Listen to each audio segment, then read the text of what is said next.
4 PM news network में दोस्तों आपका स्वागत है। मैं हूं आपके साथ राशिद ज़हीर। मौलाना महमूद मदनी का एक बयान क्या आया, पूरे देश में हंगामा मच गया। भारतीय जनता पार्टी के छोटे मोटे सारे नेता अपनी अपनी बात, अपनी पर्सनैलिटी को चमकाने के लिए बोलने लगे। लेकिन मैंने आपके सामने पहले वीडियो बनाया था कि मौका बिल्कुल नहीं था इस वक्त बोलने का।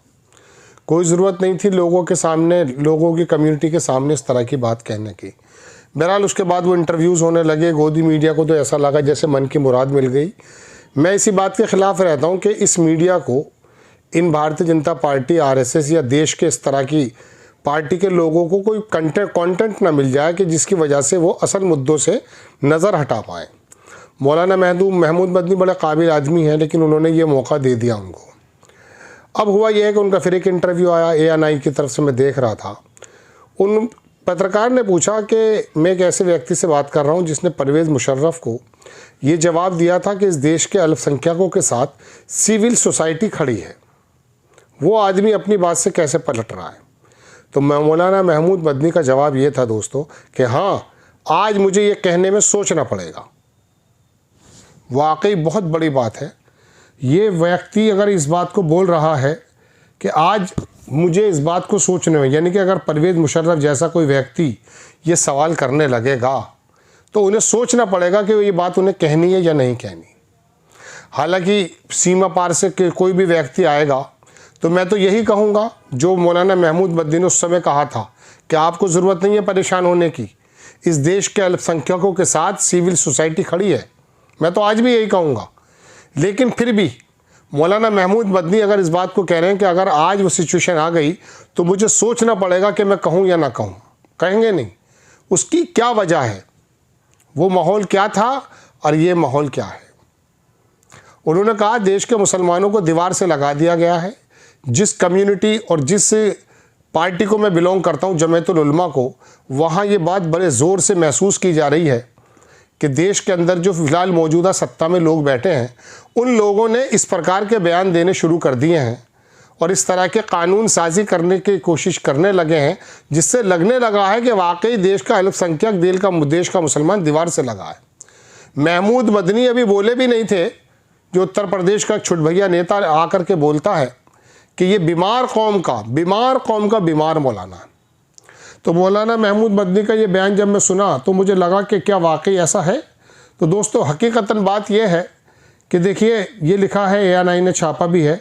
हमारे अगर एडिटर चाहेंगे तो उसको थोड़ा सा आपको सुना देंगे। आपने क्लियर कर दिया कि आपका मतलब वायलेंस से नहीं था, आपका मतलब कोई उकसाने से नहीं था, आपका मतलब था लोगों को बताना कि जिहाद का रियल मीनिंग क्या है। अब हम आते हैं सुप्रीम कोर्ट पे।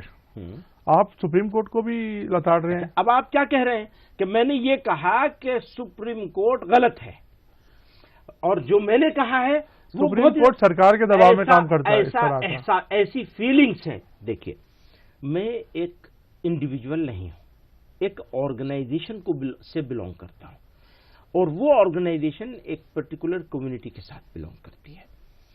अगर मैं उसकी फीलिंग्स को आप लोगों तक, मुल्क तक नहीं पहुंचाऊंगा तो मैं बेईमान हूंगा। फीलिंग्स क्या है कि डंडी मारी जा रही है, उस फीलिंग को बयान किया है मैंने।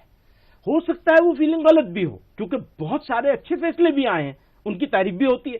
हमेशा ये कहा गया है इस ऑर्गेनाइजेशन के रिजोल्यूशंस में, 1-2 में नहीं 20 में, कि हमारे लिए बहुत बड़ी होप, बहुत बड़ा सहारा है। ये जो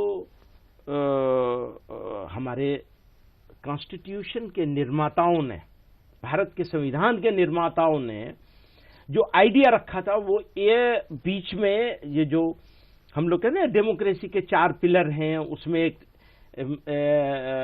कोर्ट को रखा गया है, जुडिशरी को रखा गया है। तो उसका मतलब यही है कि मेजोरिटेरियनिज्म ना आ जाए। समझिए, अगर सारे लोग मिल करके, मेजोरिटी मिल करके कोई कानून बनाए, वो कानून तो फाइनल होगा, पर वहां एक बीच में एक वो रख दिया है। बट सर, ये असुरक्षा की भावना मुझे लगता नहीं है ऐसा कुछ कोई आपको नहीं लग डेलिब्रेट रहा है है? ना। फिर हम भी लेकिन जमीन पे हैं सर। आपको मुसलमान होना पड़ेगा इस पे आने के लिए। ऐसा मतलब सर ये क्या तो है थोड़ा कि सा मैं इससे डिसएग्री हाँ, करता ठीक हूँ। है, आप डिसएग्री करें, ये आपका अधिकार है। तो मेरा अधिकार क्यों छीन रहे हैं इस बात को कहने का कि हमें ऐसी जगह खड़ा कर दिया है कि हम ये महसूस फील कर रहे हैं कि हमें दीवार से लगा दिया गया है, मतलब दीवार से लगा दिया है। ये हमारी फीलिंग है।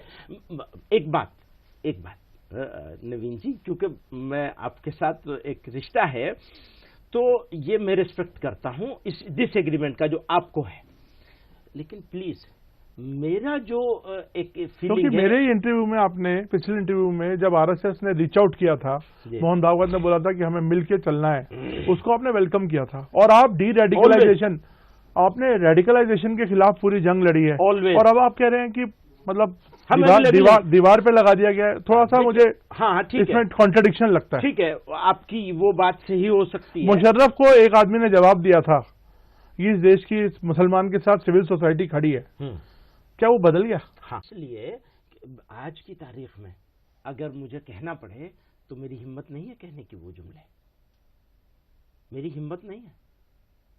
क्यों? इसलिए कि पूरे मुल्क में सिचुएशन ऐसी हो गई है।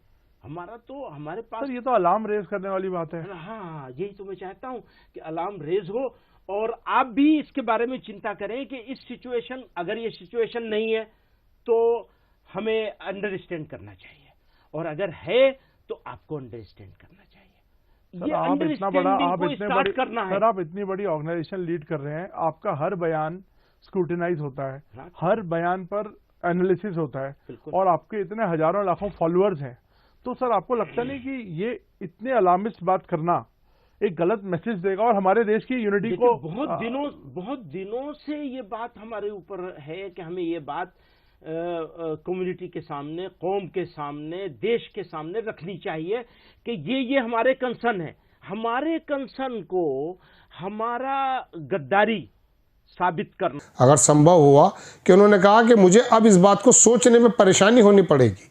Today if I want to say something I can not, situation in country is the such, I want to raise an alarm. मैं एक अलार्म रेज कर रहा हूं। If the situation is not alarming we need to understand if it is. ये तो अंग्रेजी में लिखा है, ये मैंने आपकी स्क्रीन पर लगाया है। लेकिन मौलाना महमूद मदनी मुझे तो ये बीजेपी के आदमी लगते हैं शुरू से ही। जमायतुल उलमा के बहुत सारे मौलाना, चूँकि इतने इश्यूज़ हैं, चाहते तो अपना डेलीगेशन को ले जाकर के प्रधानमंत्री का 1 घंटे में इनको समय मिल जाएगा।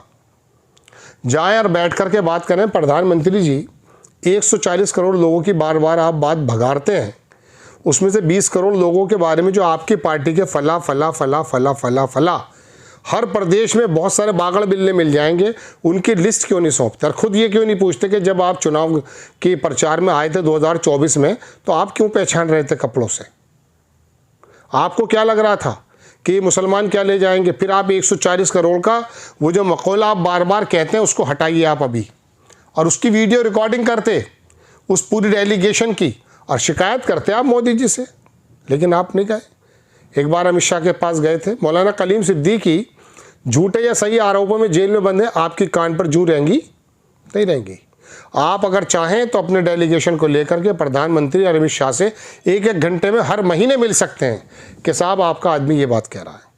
हम अपनी मीडिया के माध्यम से कुछ कहते हैं तो वो बात को कुछ और मिला देते हैं, लेकिन हम आपके पास डायरेक्टली आए हैं और आकर बता रहे हैं कि 140 करोड़ लोगों के बारे में अगर आप ये कहते हैं कि ऐसा हो रहा है तो इसमें से 20 करोड़ लोग निकाल दीजिए। आप ये बात कह सकते हैं, लेकिन नहीं कहते। अब आपने उन लोगों के मंच से बात कह दी जहाँ पे आपकी बात को एक तो मीडिया ने गलत तरीके से मिस इंटरप्रेट किया है ना, मिस जो है मैं कह सकता हूँ मिस प्रिंट किया। लेकिन और दूसरी बात, आप उन लोगों के सामने कह रहे हैं जो जज्बाती होकर सड़क पे आ जाएंगे। दूसरी बात, प्रधानमंत्री जी आपकी नहीं सुनते, दुनिया का मीडिया आपकी बात को सुनता है। आप विदेशी मीडिया पर लिखिए, आप मिडिल ईस्ट के उन तमाम नेताओं से मिलें। जब उत्तर प्रदेश नहीं, भारत के कुछ सिख नेता अमेरिका में डेलीगेशन से मिल जाते हैं किसानों की परेशानियों को लेकर, तो आप मिडिल ईस्ट के नेताओं से क्यों नहीं मिलते? कह दीजिए, आप इंग्लैंड में जाके आवाज़ उठाइए, आपकी आवाज़ सुनी जाएगी। लेकिन आपको तो अशोका होटल के अंदर रोज़ा अफ्तार की पार्टी में भारतीय जनता पार्टी के नेताओं को बुलाना है। और अब जब पता चल गया कि पानी नाक से भी ऊपर चला गया है, तो अब आप आ करके आपने एक बात कह दी है। मैं उस बात को सही या गलत नहीं कह रहा हूँ, उसके अंदर अपने अपने तकाजे हैं। उन्होंने जिस मद्देनज़र कही है, लोगों ने उसे समझा नहीं है। गोदी मीडिया ने उसे मालूम नहीं क्या क्या बताना शुरू कर दिया और मजबूरन मौलाना महमूद मदनी को सफाई के रूप में आना भी पड़ा। अब ये जो बात आप कह रहे हैं कि साहब मैं इस वक्त में जो है परवेज़ मुशर्रफ को जवाब नहीं दे सकता जो मैंने पहले दिया था, तो बताइए आप उसके रीज़न, माहनामा छापिए आप दुनिया के बड़े बड़े मंचों पर जाते हैं, वहाँ पर आप अपनी बात कहिए। प्रधानमंत्री मोदी को पकड़कर बैठ जाइए और आपकी बात वो सुनेंगे। रोज़ा अफ्तार से बेहतर है आप उनसे मिलें। आप फर्दन केस लड़ते हैं हाई कोर्ट सुप्रीम कोर्ट में, आप केस लड़ने की ज़रूरत ही नहीं पड़ेगी जब आप असम के चीफ मिनिस्टर को आप आके मोदी जी से बताएंगे। उनके एक फ़ोन पे चीफ मिनिस्टर बदल जाता है, और जब इनको पता चल जाएगा ना छोटे भैयों को कि मोदी जी से जाके शिकायत कर देगा जमीयतुल उलमा, तो फिर होगा क्या कि अपने आप को कंट्रोल में रखेंगे। हालांकि कंट्रोल में नहीं रखेंगे, ये आरएसएस से संचालित हैं, लेकिन फिर भी आप काम कीजिए। लेकिन बात यह है दोस्तों, एक बात मुंह से निकल गई जन्म कर्म में आपके, वरना आप तो बहुत ही ज़्यादा सरकार pro, BJP pro, government pro बात करते थे। इत्तफाक मैं आपके चाचा को नहीं कह रहा हूँ, मौलाना अरशद मदनी नहीं करते हैं इस तरह की बात, मैं मौलाना महमूद मदनी के बारे में कह रहा हूँ। तो आपके पीछे हैं, आप बोलना भी जानते हैं, आप दरअसल मीडिया की उस कारस्तानी को भी जानते हैं, उनके उसमें फंसते भी नहीं हैं।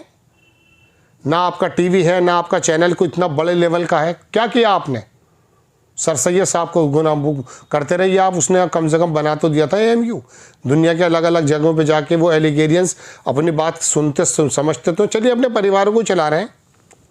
दोस्तों बड़ी ख़बर है ये कि मुझे लगा कि ये वीडियो आपको दिखाना चाहिए, बताना चाहिए कि आखिरकार मौलाना महमूद मदनी क्या हालात हुए जिसकी वजह से मजबूर हो गए कि उनको ये कहना पड़ा कि आज मैं वो वाली बात नहीं कह सकता। जय हिंद।